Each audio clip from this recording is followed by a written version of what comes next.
Hi friends, welcome to Renna Samayal. இன்னைக்கு என்ன சமையல் பார்க்க போறோம்னா நல்ல சுவையான கோலா மீன் குழம்பு தான் பார்க்க போறோம்.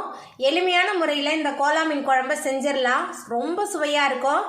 ஏப்ரல் மே சீசன்ல தான் இந்த கோலா மீன் கிடைக்கும். இது கடல்ல பறக்கக்கூடிய மீன், காக்கா மாதிரி பறந்துக்கிட்டே தான் இருக்கும். ரொம்ப சுவையான மீனை ரொம்ப அசத்தலாவும் எளிமையான முறையிலையும் எப்படி செய்யறதுன்னு வாங்க பார்த்துடலாம். கோலா மீன் குழம்பு பண்ணுறதுக்கு எண்ணெய் சேர்த்துடலாம். 2 டேபிள் ஸ்பூன் எண்ணெய் சேர்க்குறேன்.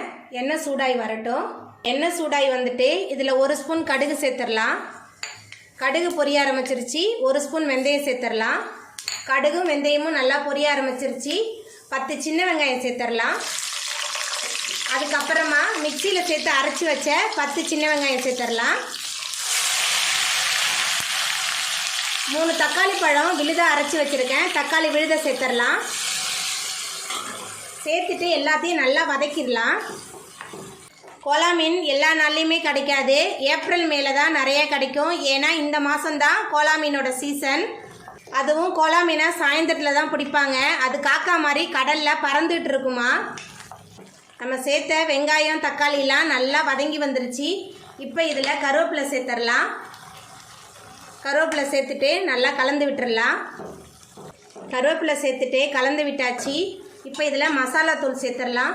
குழம்பு மிளகாய் தூள் 4 டேபிள் ஸ்பூன் எடுத்திருக்கேன். குழம்பு மிளகாய் தூள் சேர்த்துடலாம்.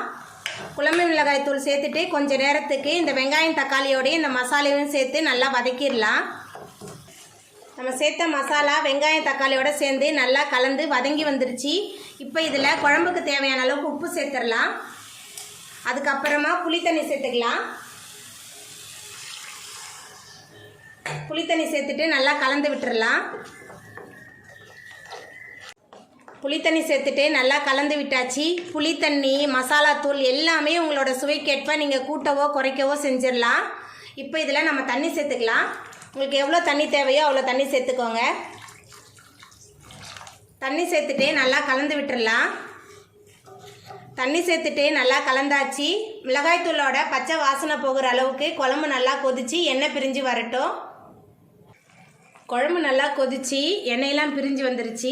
மிளகாய்த்தூளோட பச்சை வாசனை போயிடுச்சு. இப்போ இதில் நம்ம அரைச்சி வச்ச தேங்காய் விழுது சேர்த்துடலாம். அரை மூடி தேங்காவை அரைச்சி வச்சுருந்தேன். தேங்காய் விழுது சேர்த்துட்டு நல்லா கலந்து விட்டுறலாம். தேங்காய் விழுது சேர்த்துட்டு நல்லா கலந்தாச்சு. இப்போ நம்ம சுத்தம் பண்ணி வச்சுருக்கிற கோலா மீன் சேர்த்துடலாம். நான் 1/2 கிலோ மீன் எடுத்திருக்கேன்.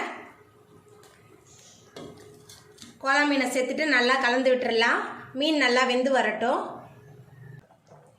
மீன் சேர்த்த பிறகு குழம்பு நல்லா கொதிக்க ஆரம்பிச்சிருச்சு. நம்மளோட மீன்லாம் நல்லா வெந்து வந்துருச்சு. ரொம்ப சுவையாக இருக்கும் இந்த கோலா மீன் குழம்பு. இப்போ நம்ம அடுப்பை ஆஃப் பண்ணிடலாம். அவ்வளோதாங்க, நம்மளோட சுவையான கோலா மீன் குழம்பு ரொம்ப சூப்பராக ரெடி ஆகிட்டு. எளிமையான முறையில் செய்யக்கூடிய இந்த கோலா மீன் குழம்பை ரொம்ப சுவையாகவும் அசத்தலாகவும் நீங்களும் உங்கள் வீட்டில் செஞ்சு பாருங்கள். இந்த வீடியோ உங்களுக்கு பிடிச்சிருந்தா லைக் பண்ணுங்கள், ஷேர் பண்ணுங்கள், கமெண்ட் பண்ணுங்கள், சப்ஸ்கிரைப் பண்ணுங்கள். அப்படியே பக்கத்தில் உள்ள பெல் பட்டனையும் கிளிக் பண்ணிடுங்க. நன்றி.